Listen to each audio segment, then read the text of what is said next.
गौतम बुद्ध विश्वविद्यालय के सभागार में गौतम बुद्ध नगर में बौद्ध लोग इकट्ठे हुए और पहली बार इस बात को समझा, अगर हम बुद्ध की बात करते हैं, बौद्ध धर्म की बात करते हैं, तो इसका अर्थ एक ही है।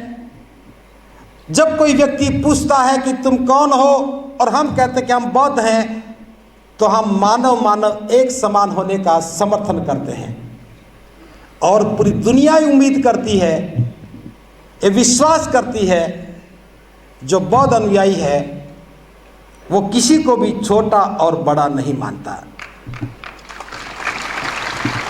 किसी के साथ भेदभाव नहीं करता।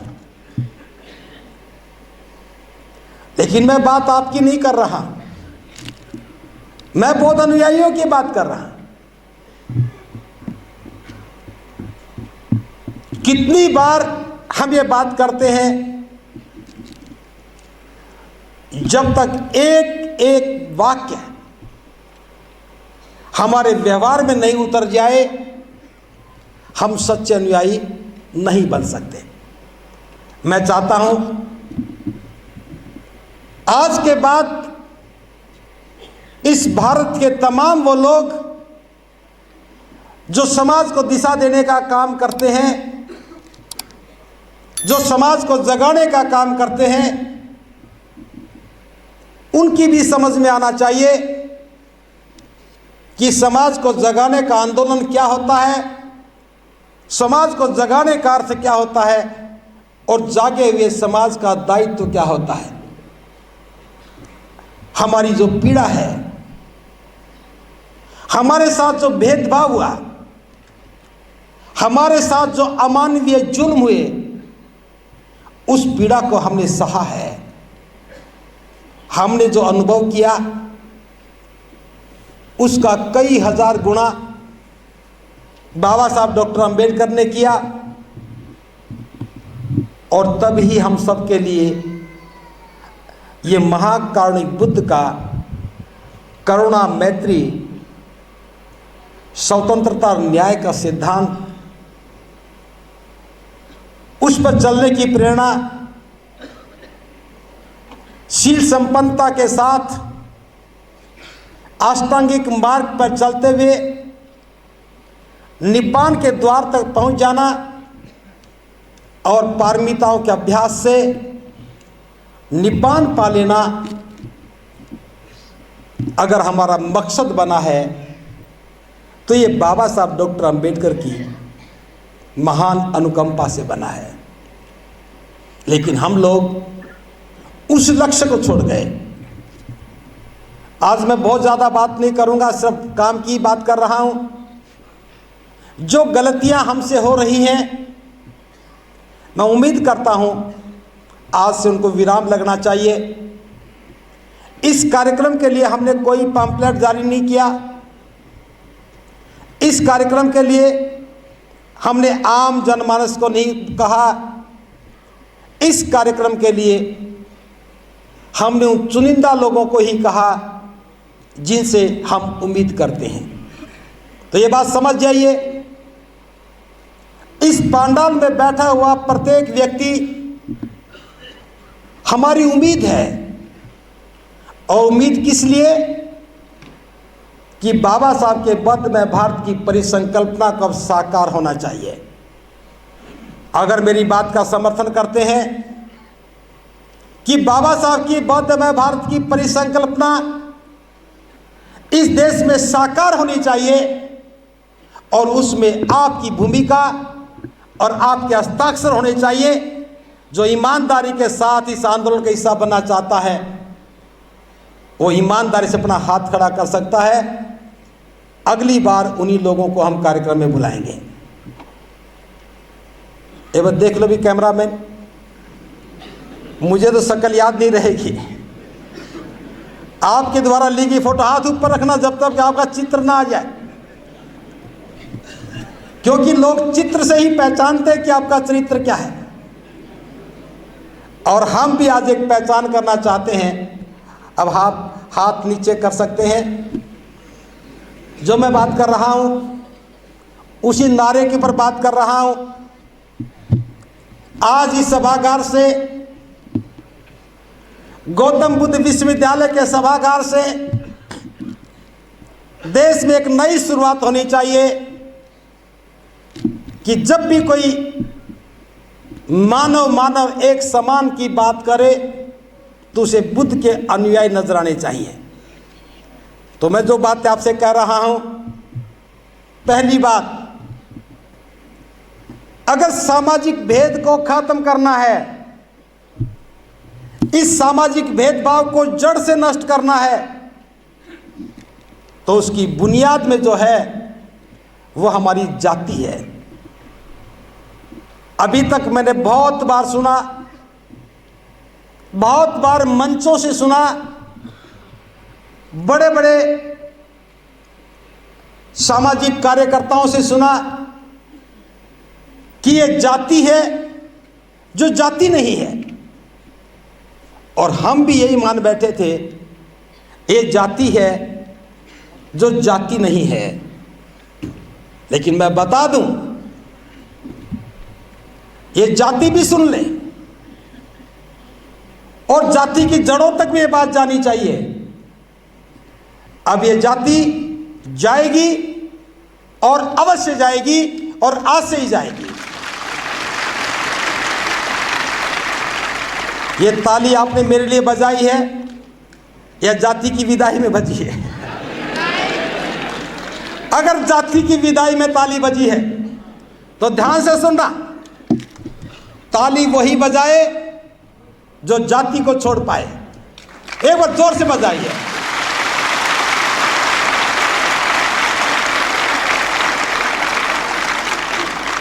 तो क्या मैं भरोसा करूं, क्या मैं विश्वास करूं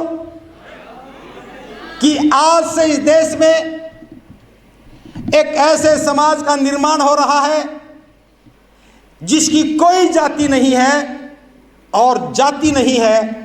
इसलिए हम कह सकते हैं वो झूठी बात थी जो लोग कहते थे कि जाति जाति नहीं है, और हमने आज बता दिया जाति जाति भी थी, लेकिन उसे भेजा नहीं गया और आज हमने जाति को सदा के लिए अलविदा कहा।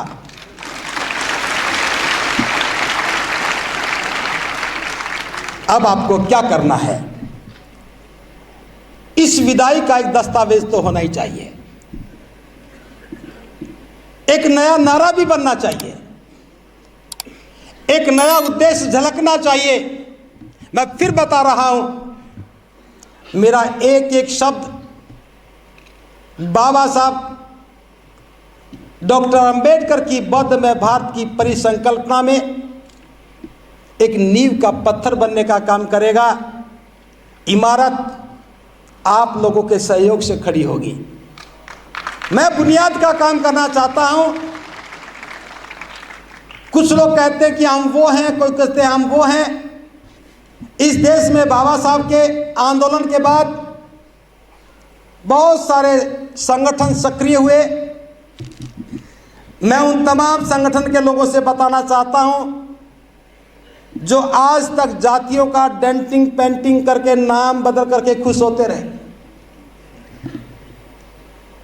पुरानी गाड़ी को कितना नया पेंट कर लो, खटर पटर बंद नहीं होती। उत्तर प्रदेश और राजस्थान, दो प्रदेशों ने महारत हासिल कर रखी। जातियों का नाम बदल के सोचा कि पता नहीं कितनी बड़ी बात हो गई। आज हम बाबा साहब को विश्वास दिलाते हुए बहुत महत्वपूर्ण बात करने की घोषणा करने की बात कर रहा हूं। यह बाबा साहब की इच्छा थी, यह बाबा साहब का उद्देश्य था कि भारत में जाति व्यवस्था नष्ट होनी चाहिए, भारत में जाति खत्म होनी चाहिए। और आगाह भी किया था, जो बुद्ध अलंकार जी बोल रहे थे, मैं आ रहा था तो सुन गया। आगाह किया था, जो कमजोर लोग हैं, जो बुज़दिल लोग हैं, जिन्हें कुछ छोड़ने में डर लगता है, वो बौद्ध ना बने। यहां संख्या बढ़ाने का विषय नहीं है, यहां ईमानदारी के साथ बाबा साहब के उद्देश्य की पूर्ति में अपना योगदान देने का विषय है। इसलिए जो जाति छोड़ सके, आज हम घोषणा करेंगे, एक नारा देंगे, मैं बौद्ध हूं और जाति से मुक्त हूं। नारा क्या होगा? मैं बौद्ध हूं, जाति से मुक्त हूं। तो मैं बोलूंगा मैं बौद्ध हूं,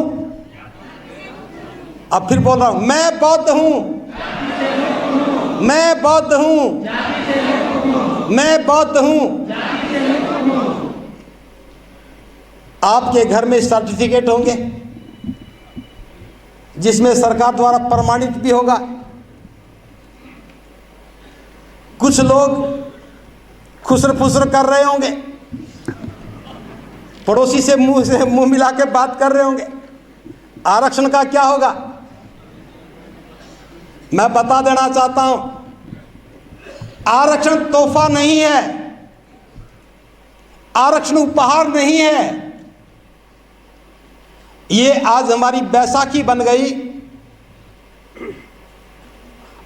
और इतना लंबा समय हो गया। कुछ लोगों का जीवन तो बदला होगा, उनकी शक्लें बदली हैं, उनके मकानों के नक्शे बदले हैं, लेकिन समाज नहीं बदला। हम चाहते हैं अब समाज बदलना चाहिए। ये बैसाखी कुछ लोगों को लग सकती है। समाज जब तक स्वावलंबी नहीं होगा तब तक वो इस भेदभाव के विरुद्ध लड़ भी नहीं सकता। कमजोर लोग समानता का समर्थक नहीं कर सकते, समर्थक नहीं हो सकते। इसलिए हमें इस बैसाखी से बाहर निकल करके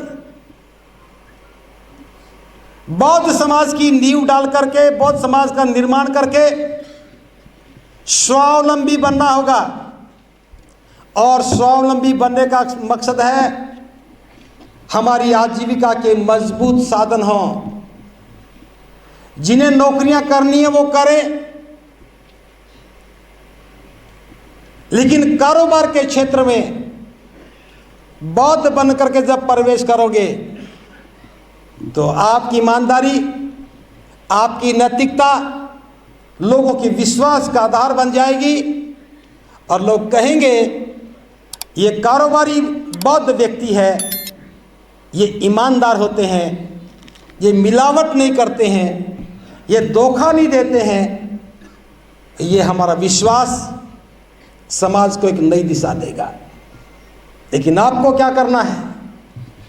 बस आपको इतना ही करना है कि कोई भी हमारा भाई कारोबार करे तो आप उसके खरीदार बनो।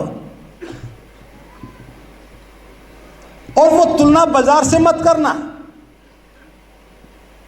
कि मैं बाजार में गया तो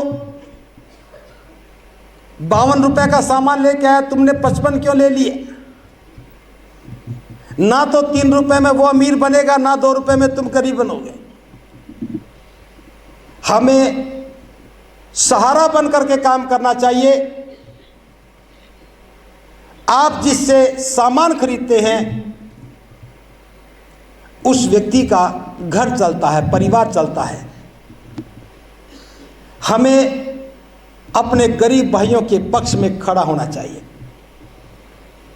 तो पहली बात तो मैंने कही, हमें जाति को तोड़ना है, उसकी घोषणा करेंगे। अभी आपको घोषणा के लिए घोषणा पत्र दिया जाएगा। उसके साथ हमें कारोबार करना है ताकि हमारी भूख की कोई समस्या ना हो। और तीसरी बात जो बहुत महत्वपूर्ण है आज के इस संदर्भ में, लोग कार्यक्रम करते हैं जयंती मनाने के लिए, किसी और उद्देश्य के लिए,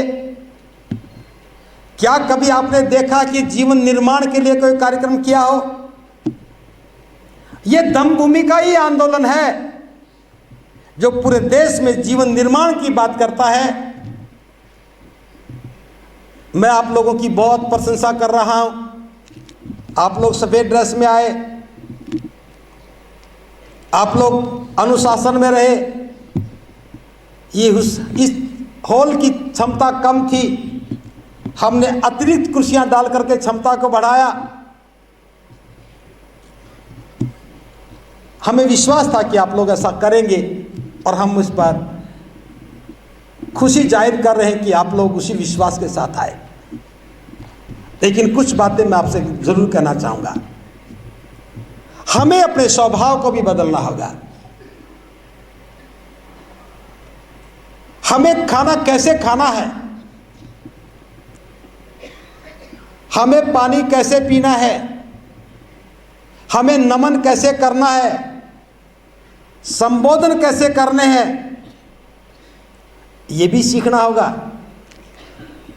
आप लोग कहेंगे कि भंते जी कैसी बात कर रहे हैं, मेरी उम्र तो 70 वर्ष है, क्या मैंने खाना खाना नहीं सीखा?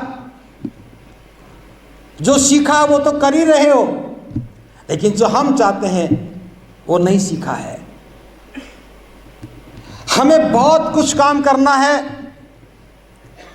इसलिए हमें आवश्यकता पड़ी कि बौद्धों का स्वरूप क्या हो, बौद्ध अनुयायियों का व्यक्तित्व क्या हो। मैं आज भी देखता हूं जहां दो भिक्षु भी इकट्ठे हो जाते हैं, किसी को कहा भंते जी यहां बैठ जा, किसी ने कहा भंते जी उठ जाओ, क्रोध शुरू।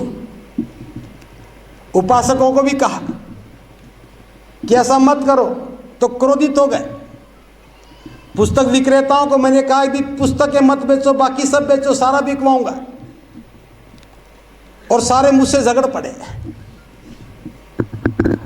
हम क्या सिखा रहे हैं? करुणा और मैत्री कहां से आएगी?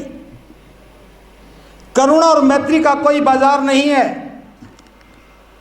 दुनिया के किसी भी बाजार में करुणा और मैत्री नहीं बिकती है। ये करुणा और मैत्री हमारे अपने अंदर से पैदा होती है। हमें करुणा मैत्री पर काम करना है। और मैं केवल भिक्षु भिक्षुणियों की बात नहीं कर रहा हूं, मैं तमाम बौद्ध उपासक उपासिकाओं की बात कर रहा हूं। हम लोगों को अब अपने स्वभाव और व्यवहार में बदलाव करना होगा। हम दो रास्ते पर एक साथ चल रहे हैं, ये बात बताना मैं बहुत जरूरी समझता हूं। सफेद कपड़े पहन करके हम बहुत नजर आते हैं। जब घर में बच्चे की शादी होती है तो कार्ड पर भी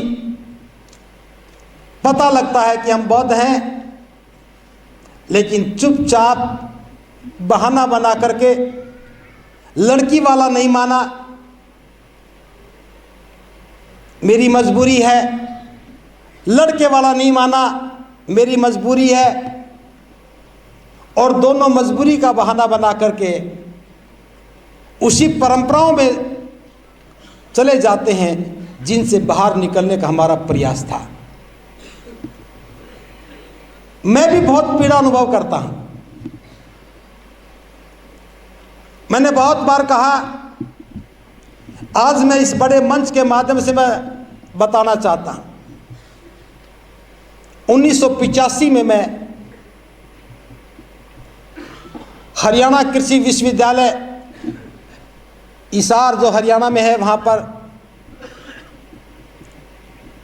पढ़ने के लिए गया।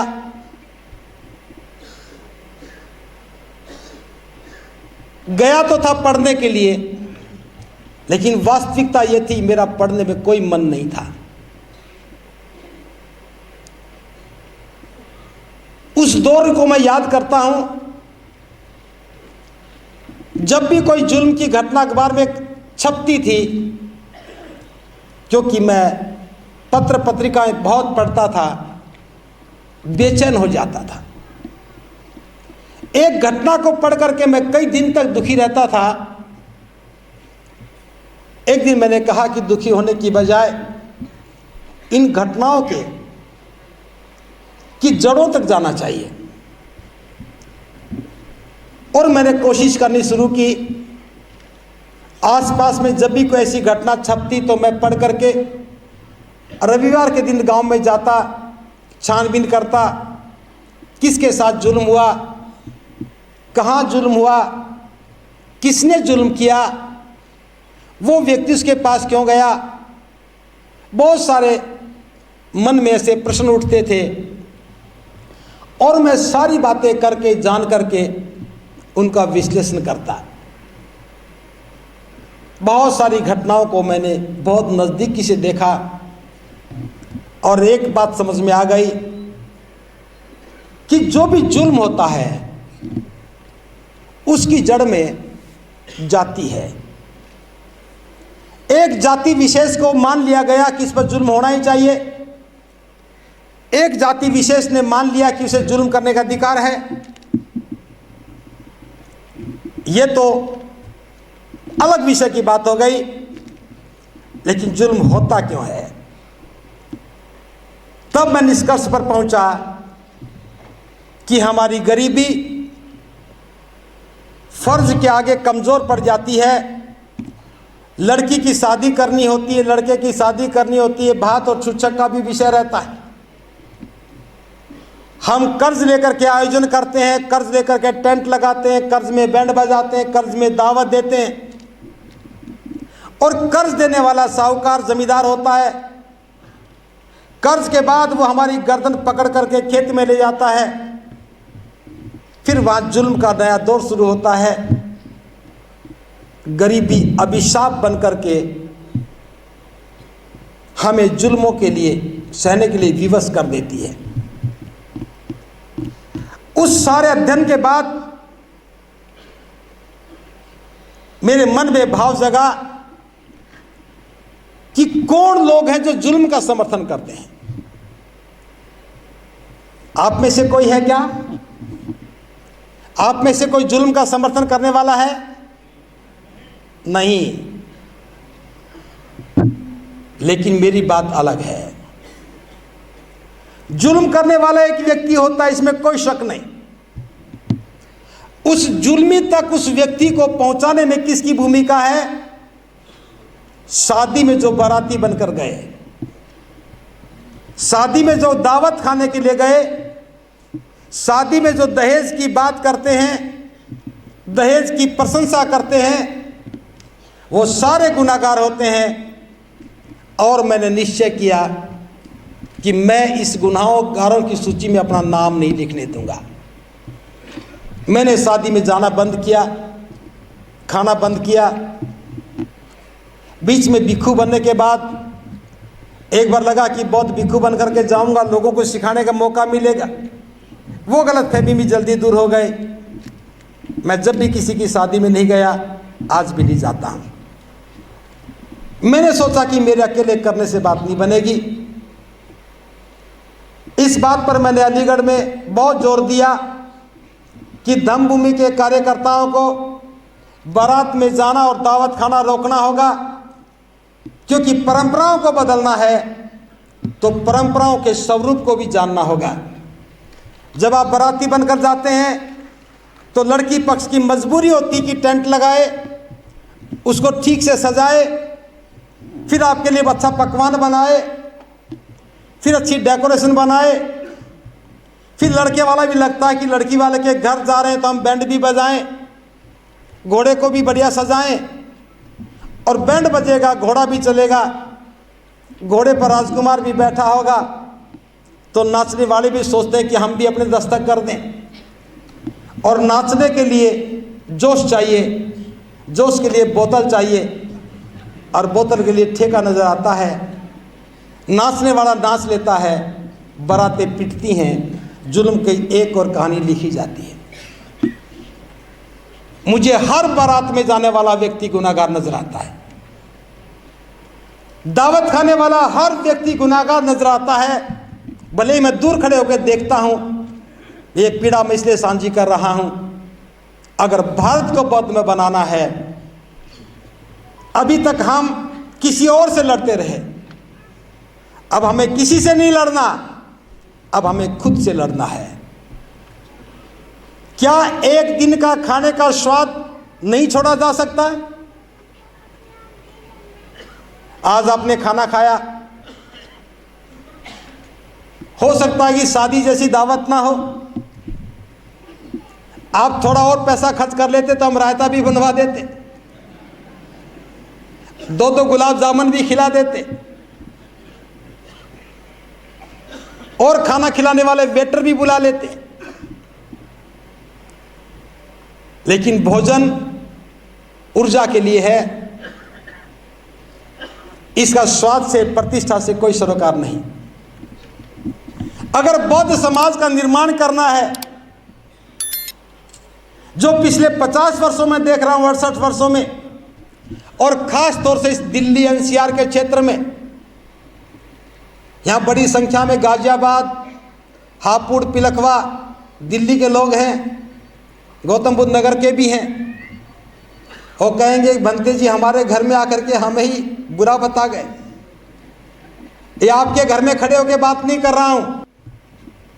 उस बौद्ध आचार संहिता में ये भी एक नियम डाला है कि बौद्ध लोग दिन में शादी करेंगे, घोड़ी पर नहीं बैठेंगे, बैंड नहीं बजाएंगे, बारात नहीं लेके जाएंगे। मैंने अलीगढ़ की बात शुरू की थी, मैंने कई बार ऐसे बार कहा, और मुझे ये बात बताते हुए बड़ा फक्र है, कई बार ये बात कहने के बाद एक व्यक्ति ने हिम्मत दिखाई और उन्होंने जाति शादियों में जाना और दावत खाना बंद किया। बाकी हमारे सारे के सारे अनुयायी इस बात पर विचार नहीं करते रहे। और मैं वो नाम भी बता दूं, वो नाम है बुद्ध अलंकारवाद। उन्होंने कहा कि मैं ना तो किसी की बारात में जाऊंगा और ना मैं दावत खाऊंगा। आज मुझे इस बात की बहुत खुशी है कि 150 करोड़ लोगों की आबादी का देश और मेरे विचार का समर्थन करने वाला एक योद्धा तो है। कुछ लोग इसे संख्या में गिन रहे हैं और मैं इसे उपलब्धि में देख रहा हूं। कुछ लोग संख्या में गिन रहे हैं, मैं इसे उपलब्धि में देख रहा हूं। बाबा साहब की बौद्ध में भारत की परिसंकल्पना पर बनने वाली इमारत में एक ईंट सही जगह पर रखी जा चुकी है। जो बारात जाना और दावत खाना बंद करे, वो अपने दोनों हाथ ऊपर करके घोषणा करे।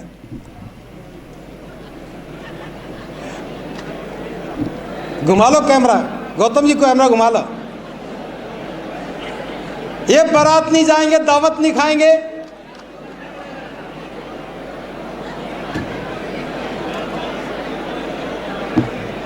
सभी एक दूसरे को देख रहे हैं। पड़ोसी बारात ले जाए तो मैं भी ना जाऊं।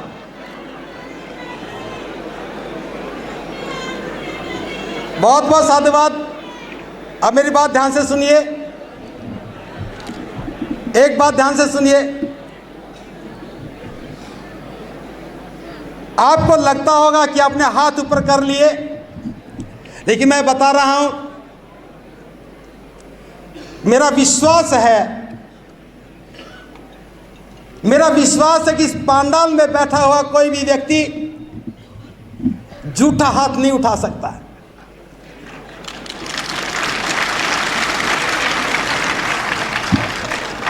लेकिन मैं ये भी जानता हूं, यहां अकेले अकेले आए हैं,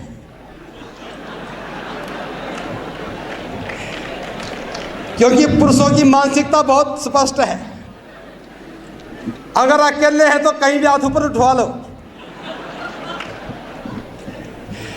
और अगर परिवार साथ है, जीवन संगिनी साथ है, तो उन जैसा बेचारा भी कोई नहीं। फिर भी मैं कामना करता हूं, आज का ये कार्यक्रम आपको शक्ति दे,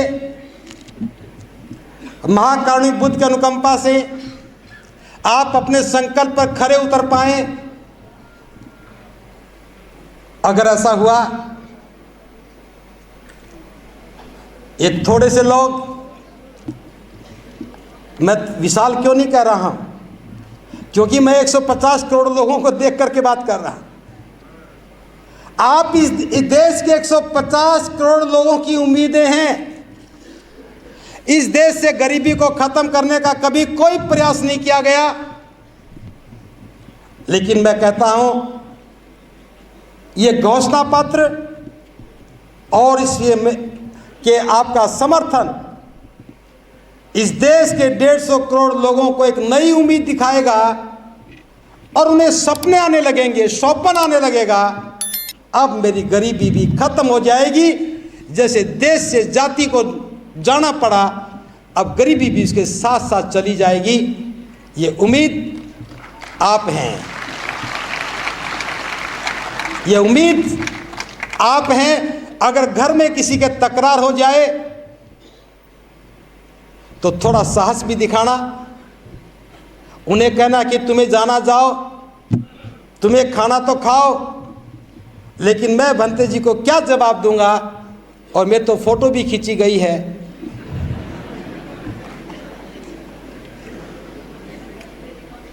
पूरे देश में आपकी तस्वीर गई। ये बात बहुत आसान है, बहुत मुश्किल नहीं है। आप दावत खाना बंद कीजिए, बारात में जाना बंद कर दीजिए, हम शादी की परंपरा बदल देंगे। और शादी की परंपरा बदलने के बाद 10 नवंबर 2024 का ये दिन शादी के नाम पर होने वाले जुल्मों को खत्म करने में एक मील का पत्थर बनेगा। हम किसी की गरीबी को खत्म कर पाए या ना कर पाए, लेकिन किसी भी व्यक्ति को गरीबी के कारण जुल्म का शिकार ना होने दे, ये हमारी प्राथमिकता में होना चाहिए। आपने अपना जीवन संवारा, मैं आपके लिए साधुवाद ज्ञापित करता हूं। बाबा साहब की बात को मान करके आपने पढ़ाई की, बाबा साहब की बात को मान करके आपने नौकरियां की, नौकरियों में आने के बाद जीवन का स्वरूप बदला। आपसे बाबा साहब यही उम्मीद करते थे, लेकिन उनकी भी कुछ उम्मीदें हैं। जो नहीं पढ़ पाए उनकी भी कुछ उम्मीदें हैं। जिनके घर में नौकरियां नहीं हैं उनके भी जीवन के कोई उद्देश्य हैं। उनके काम कौन आएगा? आप लोग अब ये भी काम करना शुरू करेंगे, अपने मन में कल्याण की भावना पैदा करते हुए दान पारमिता का अभ्यास करें। अपने बच्चे की फीस भरते हैं तो किसी पड़ोस के बच्चे का भी ख्याल करो। अपने बच्चे के लिए कपड़े सिलवाते हैं तो किसी पड़ोस के बच्चे का भी ख्याल करो। आप अपने लिए जूते चप्पल खरीदते हैं तो किसी और का भी ख्याल करो, भले ही थोड़ा करो। बौद्ध होने का ये भी एक प्रमाण है कि आपके मन में करुणा का वास हुआ और हम अपने भाइयों के प्रति दयालु बने, हितैषी बने।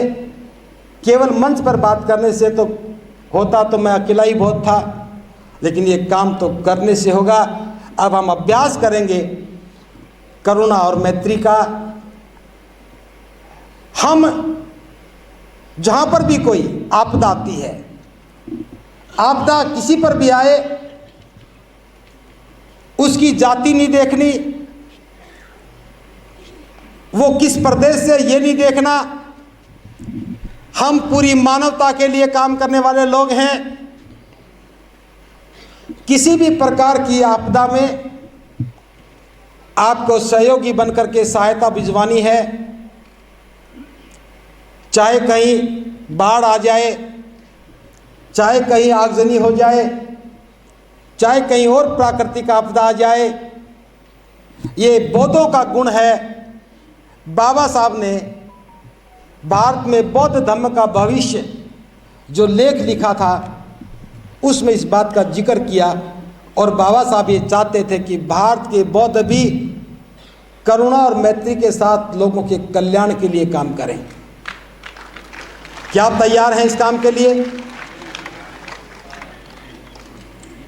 यह आंदोलन अब एक नए परिवेश में प्रवेश कर रहा है। अपने लक्ष्य की साधना में एक महत्वपूर्ण पायदान पर हम पहुंच चुके हैं और सारे देश के बौद्ध इस विचार को समझेंगे तो वो साथ खड़े होंगे। धम्मभूमि कोई संगठन नहीं है, धम्मभूमि का कोई क्षेत्र नहीं है। इस देश के तमाम संगठन जो बौद्ध धर्म के लिए काम करते हैं, जो बाबा साहब की विचारधारा के लिए काम करते हैं, हम उन सबसे आह्वान करते हैं इस बड़े मुकाम के लिए हम सबको साथ मिलकर के चलना होगा। अपनी पद प्रतिष्ठाएं बरकरार रखते हुए इस आंदोलन में सहभागी बनना होगा, क्योंकि अभी तक वो समस्याएं इसीलिए खड़ी थी कि हमने उनके समाधान के लिए नहीं सोचा। आज हम सोच रहे हैं हमें जीवन को तराशना है, हमें जीवन को सुंदर बनाना है, हमें कुरीतियों को खत्म करना है, हमें असमानता को खत्म करना है। तो दो चार बातें और करके मैं समापन की ओर आऊंगा। उसके लिए हमारे पास प्रशिक्षण के केंद्र भी तो होने चाहिए। क्या कभी समाज इस बात की आवश्यकता का अनुभव नहीं करता कि उसके पास भी सुंदर से प्रशिक्षण स्थल हों? क्या कभी समाज इस बात की आवश्यकता का अनुभव नहीं करता कि उसके पास योग्य शिक्षक हों? अभी तक मैं देख रहा था कि जब भिक्षु बनने की बात आती थी तो पढ़े लिखे लोगों को लगता था ये काम अनपढ़ लोगों का है।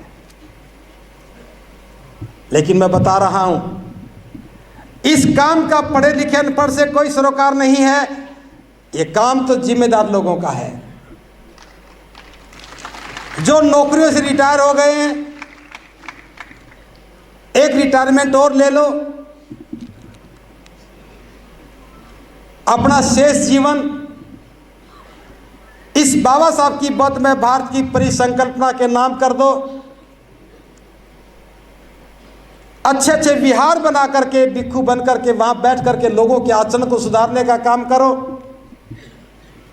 लेकिन आपको लगेगा कि तो मैं आपको आदेश दे रहा हूं, मेरा कोई आदेश नहीं है। मैं तो आपके सामने एक दृश्य उत्पन्न कर रहा हूं, आवश्यकता को बता रहा हूं। इस देश में भिक्षु बहुत सारे हैं, हजारों की संख्या में है, लेकिन जीवन निर्माण का काम करने वाले चंद ही, मुट्ठी में आने वाले मुट्ठी भर लोग, चंद भिक्षु हैं जो लोगों के स्वरूप को, जीवन को बदलने का काम कर रहे हैं। हमें आवश्यकता है कि हजारों भिक्षु संस्कारों को छोड़ करके, कर्मकांडों से बाहर निकल करके एक ही काम करें, वो केवल बौद्ध धर्म का प्रचार करें, लोगों को अच्छे जीवन जीने के लिए प्रेरित करें, उनके जीवन को बदलने में बुद्ध की शिक्षाएं कहाँ काम आ सकती हैं, उसके लिए मार्ग प्रशस्त करें। इस काम का होना बहुत जरूरी था। इस बात को आप लोगों ने समझा। पिछले वर्ष अक्टूबर के अंतिम दिनों में और नवंबर के शुरू के सप्ताह में पास में, यहाँ से मात्र 6 किलोमीटर दूर बिलासपुर नगर है, वहाँ पर एक बहुत बड़ा कार्यक्रम हुआ सामने पवज्जा का। उस सामने शिविर को हमने खेतों में किया। ऊपर छत नहीं थी, टेंट था। जब रात को सोते थे, सुबह उठते थे तो टेंट में से पानी टपकता था और हम धूप निकलने तक का इंतजार करते थे, कब धूप निकले, कब ये पानी खत्म हो और अगली एक्टिविटी शुरू करें।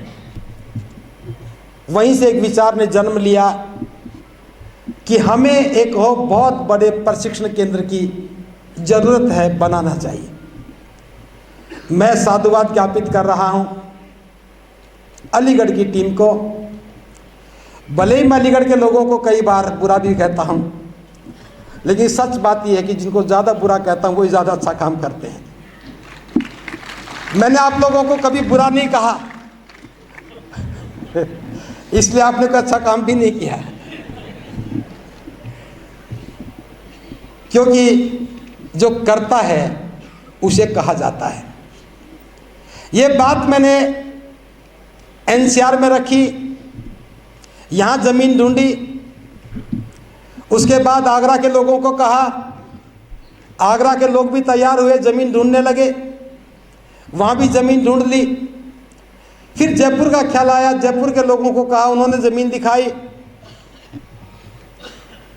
यहाँ पर भी ज़मीन देख ली, जयपुर में भी और आगरा में भी। इस मामले में अलीगढ़ के लोगों की मैं तारीफ़ करता हूँ, प्रशंसा करता हूँ। आगरा के लोग इंतज़ार करते रहे कब भंते जी आगे बढ़े, हम साथ खड़े हो जाएं। जयपुर के लोग सोचते रहे भंते जी कहाँ आकर के इतने बड़े काम में हमें फंसा रहे हैं। और यहाँ ग्रेटर नोएडा को मैं कुछ नहीं कह सकता, क्योंकि मेरे संपर्क भी सीमित से थे, ना मैं किसी से मिला, ना मैंने कोई ज़्यादा बात की।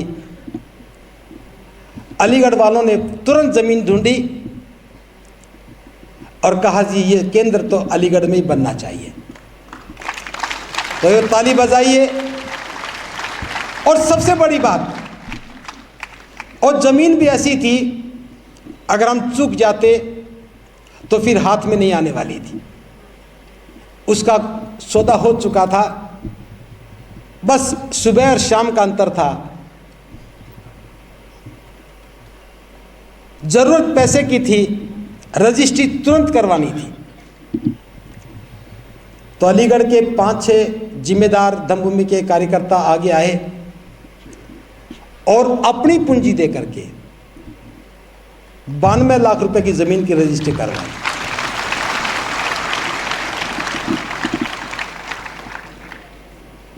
उन्हें मालूम था अगर चूक गए तो भंते जी फिर कहीं और निकल जाएंगे। मुझे इस बात को बताते हुए बहुत प्रसन्नता अनुभव हो रही है कि जब लोगों को पता लगा कि कुछ लोगों ने यह काम कर लिया तो हमें भी हाथ बटाना चाहिए। तो एक ही दिन में लगभग 7 लाख रुपया एक मीटिंग में आ गया। जयपुर में चर्चा की तो 16 लाख रुपया वहाँ आ गया, दिल्ली में चर्चा की तो 10-12 लाख वहाँ आ गया। तो मुझे लगता कि आधा पैसा तो आ गया है, अभी आधा और आना बाकी है। तो मैं बहुत बड़े सहयोग की बात नहीं कर रहा हूँ। हमने समाज से अपील की है कि 2 गज ज़मीन दान करें, 2 गज। 1 गज की कीमत 750 रुपया है और 2 गज ज़मीन की कीमत 1500 रुपया। और सबसे बड़ी बात, बुद्ध अलंकार बोध ये बात कहते रहे हैं, मैं उन्हीं के शब्दों को अपने माध्यम से दोहरा रहा हूँ। जिस समाज के पास रहने की ज़मीन जगह नहीं, जोतने के लिए ज़मीन नहीं, लेकिन बौद्धों का एक राष्ट्रीय केंद्र बनाने के लिए जब ज़मीन दान करने की बात आई तो हजारों लोगों को उसमें भागीदार बनने का अवसर मिलना चाहिए। हालांकि हमारे पास ऐसे ऐसे दानदाता भी हैं। इंजीनियर राजपाल सिंह जी आगरा के रहने वाले हैं, उन्होंने 10 लाख रुपया दे दिया है इस काम के लिए। 1-1 लाख देने वाले बहुत लोग बैठे, यहीं बैठे हैं। लेकिन मैं आम आदमी की भागीदारी के लिए बात कर रहा हूं। इस भूमि दान के कार्यक्रम में कोई व्यक्ति 1 गज जमीन भी देना चाहे तो उसे लेनी चाहिए। 2 गज जमीन देता है तो हमारी मांग को पूरा करता है, लेकिन सामर्थ्य के हिसाब से कोई 5 गज, कोई 10 गज, कोई 20 गज, कोई 100 गज ज़मीन भी दान कर सकता है। आपका अपना स्तर है, आपका अपना साधन है। हम चाहते हैं कि दिसंबर के महीने में अगर उस कर्ज से मुक्त हो जाएं तो फिर इसमें नींव रखने का कार्यक्रम करेंगे और अगले वर्ष का कार्यक्रम हो सकता है कि हम अपने ही संस्थान में करें। ये भारत के बौद्धों का एक बहुत सुंदर केंद्र होगा। वहाँ एक ध्यान साधना केंद्र होगा जिसमें कम से कम 200 लोग एक साथ बैठ कर के साधना कर सकेंगे और उन सब के लिए रहने के लिए 200 कमरे बना करके हम बहुत सुंदर बौद्ध परंपरा का एक ध्यान साधना केंद्र बनाएंगे। उसी में एक सभागार होगा, एक बुद्ध विहार होगा जो आपकी अपेक्षाओं के अनुरूप होगा। उसी में जीवन को तराशने के लिए काम करेंगे। जीवन तराशने पे कोई गलतफहमी में ना रहे। आपके घर में कोई शराबी बन जाए, क्या उपाय करते हो? एक शराबी बनता पूरा परिवार दुखी हो जाता है। लेकिन हम कहेंगे जो भी शराब पीने वाला है उसे साधना में भेजो और वो ठीक होकर के आएगा। आदतें बिगड़ी हैं वहाँ सुधरने लगेंगी, स्वभाव बिगड़े हैं वहाँ अच्छे बनने लगेंगे, व्यवहार जो बिगड़ चुके हैं उनमें अच्छा बनने की संभावना होगी। तो जीवन निर्माण का, जीवन को संवारने का आंदोलन सफल होगा। तो मैं अपील करता हूँ भूमि दान के इस कार्यक्रम में कोई 2 गज तो कोई 100 गज, जैसा भी सामर्थ्य हो दें। हम उसको एक प्रशस्ति पत्र देंगे। बुद्धलंकार जी दिखा सकते हैं आप लोग। और जो भी व्यक्ति 20 गज जमीन दान करेगा उसका नाम वहाँ पत्थरों पर लिखा जाएगा। ये काम हमें करना है। आज के कार्यक्रम के बाद हम उसी केंद्र की स्थापना के लिए प्रयास शुरू करेंगे। वो दिखा दे एक बार, वहीं से देख लो। ये प्रशस्ति पत्र है, आपके घर में आप इसको लगा सकते हैं। ये प्रमाण होगा कि आपने उस केंद्र के बनने में कुछ गज जमीन का दान किया है। तो ये काम करना है। कोई आज करे, कोई कल करे। अभी कुछ घोषणाएं भी हुई थी। कुरुक्षेत्र से 2 चेक भी आए थे।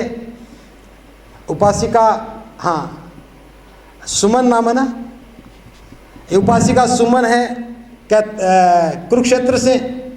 इन्होंने 50,000 रुपये का सहयोग आज दिया है और 51,000 रुपये का दिया है। एक मोलू राम जी है कुरुक्षेत्र से, उन्होंने 50,000 रुपये का चेक दिया है। तो इनके इस प्रयास के लिए बहुत बहुत साधुवाद। 15-15 हज़ार के दिल्ली के 2 लोग दे करके गए थे। कोई आज ना भी दे सके तो यहाँ से जाने के बाद दे सकते हो। जब भी मन में आए तब कह सकते हो। इस काम में मैं समझता हूँ आप सबके दस्तक होने चाहिए। भले कोई 1 गज जमीन दे, आप 2 गज दे रहे हैं, अपने 2 मित्रों से भी कहें कि तुम भी 2-2 गज दे दो। योगदान आपका ही होगा और भारत के इतिहास में ये बात लिखी जाएगी। जब लोग अपना घर बना रहे थे तो कुछ लोग जीवन निर्माण के लिए 2-2 गज जमीन दान लेकर के इस भारत को पुनः बौद्ध में बनाने के लिए, बाबा साहब की बौद्ध में भारत की परिसंकल्पना के लिए 2 गज जमीन का दान मांग रहे थे। और ये बात भी लिखी जाएगी, ये जमीन का दान भूस्वामियों से नहीं मांगा। ये जमीन का दान जिनके पास बहुत बड़ी जमीन है उनसे नहीं मांगा। ये जमीन का दान उनसे मांगा है जिनके पास रहने की कोई ज़मीन नहीं है। रहने की भले कोई ज़मीन ना हो, लेकिन जीवन निर्माण के लिए ये काम होना ही चाहिए। तो मैं उम्मीद करता हूँ आपके दोनों हाथों की तालियाँ कलम उठा करके इस निर्माण में भी लग जाएं। तो हमारा काम पूरा होगा। अब मैं अपनी बात को विराम की ओर लेके आ रहा हूँ। 2 महत्वपूर्ण काम बच गए। पहला काम ये, कार्यकर्ता आ जाएं, हर लाइन में से कार्यकर्ता आ जाएं। जिस घोषणा पत्र के लिए आप लोग आए हो, जिस आचार संहिता के लिए आए हो, आज वो आचार संहिता के विमोचन का समय आ गया। और लोग आओ भी, कम लोग हैं, जल्दी आइए, आइए। 20-30 लोग नीचे आ जाओ, 20-30 ऊपर चले जाओ। ये घोषणा पत्र है, एक मुझे दे दो। अभी इसको खोलकर मत देखना जब तक मैं ना कहूँ। हाँ बांटिए, जाइए। इसको भी अपने हाथ में रखना है, बस बच्चों को मत देना। अभी रुको। अगर परिवार के 2 लोग भी आए हैं, ध्यान से सुनना, परिवार के 2 लोग भी आए तो 2 दे देना। इस घोषणा पत्र को, हाँ भाई बैठे बैठे सीट में मिलेगा, आप आगे कोई नहीं आएगा। बांटिए बांटिए, हाँ बैठे बैठे दे दो सभी। ऊपर भी बांटना शुरू करो, ऊपर भी बांटना शुरू करो, ऊपर की मंजिलों पर ले जाए। हाँ ऊपर भी बांटिए। ये एक ऐतिहासिक दस्तावेज, इसका विमोचन आप सभी लोग करेंगे। मैं चाहता हूं सारा भिक्षु संघ, भिक्षुणी संघ एक मंच पर आ जाए। सभी भिक्षु भिक्षुणियां मंच पर आ जाएं।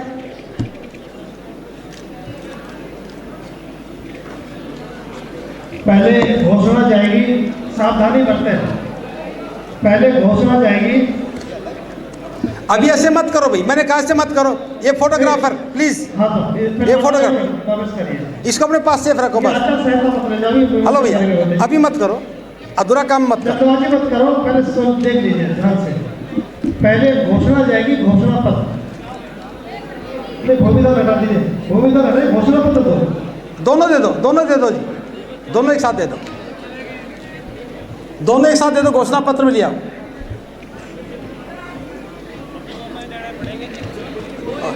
पहले जाति की मुक्ति के घोषणा पत्र देंगे और आचार संहिता। बिल्कुल समाज बिल्कुल मंच पर आ जाए। सभी बहुत ही आदत के योग्य समाज हमारे किसके पास मंच पर आ जाए। विजय को पता है भाई। घोषणा पत्र ऊपर, इधर से आ जाओ, इधर से आ जाओ। जूते उतार के, या मत उतारो जूते। किसी पर प्रशस्ति पत्र भी गलती से भूमिदान वाला नहीं देना। खड़े हो, बस खड़े हो, खड़े हो जाओ लाइन में दोनों। भाई भूमिदान वाला छोड़ दीजिए, ऊपर ले जाने लोगों को। ये भूमिदान वाला नहीं, ये सभी भिक्षु एक सीधी लाइन में आ जाएंगे।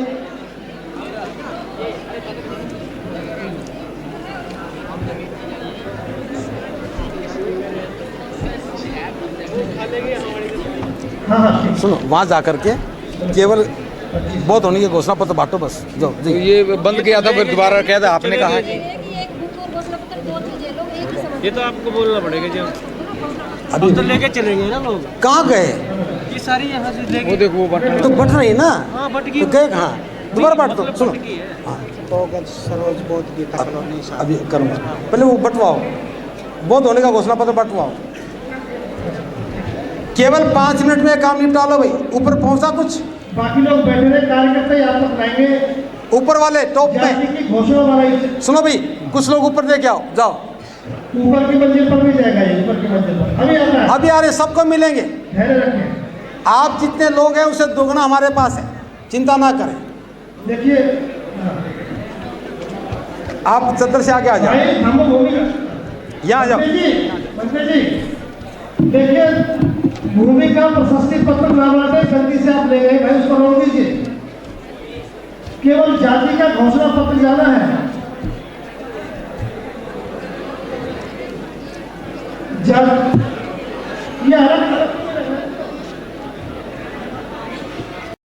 दोस्तों वीडियो पसंद आए तो लाइक, शेयर और News 22 लाइव को सब्सक्राइब करना ना भूलें।